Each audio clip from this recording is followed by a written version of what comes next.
सगळ्या मानाचे मार्क आहे गाईज, हे कॉफीचे नाही अजिबात. एकदम मयूरबाईने डायरेक्ट कॅमेऱ्याच्या पुढे आलता पेपर लिहायला. तर गाईज आज आम्ही चाललोय राजा शिवाजी मूवी बघायला. आणि इकडे बघा हा आहे माझा भाऊ, त्याचा आज 10वीचा रिझल्ट आहे. भाऊ फुल टेन्शन मध्ये आहे.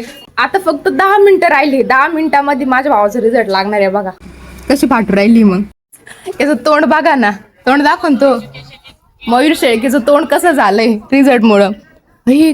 तू स्टोरी बघू राहिले इंस्टाच्या, बावटा रिझल्ट आहे तुझा. ऑफ सक्सेस और फेल हुआ तो single sheet paper not decide my future. अयो आधीची स्टोरी काय होती माहितीये का, single sheet is not decide my future. आणि हे बघा आता भाऊने टाकली स्टोरी, जिंकण्याचा मोह नाही हरण्याचे भय नाही. तर कसं वाटू राहिलंय तुला आता मयूर भाईचं डायरेक्ट तोंड उतरलं आहे. कारण की आता रडू राहिला काय. किती मार्क पडते भैया खरं सांग?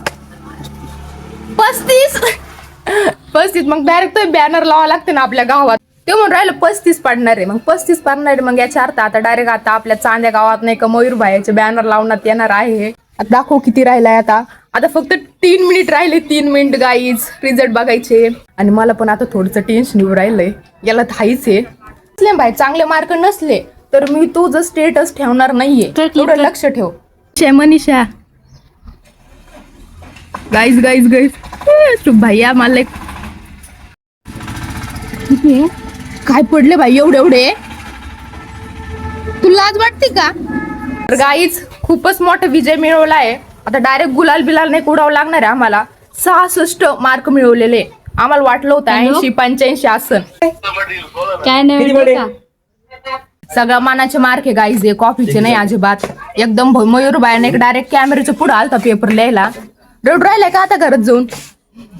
कॉंग्रॅच्युलेशन ना. नाराज झाला काय पप्पा? नाराज झालाय.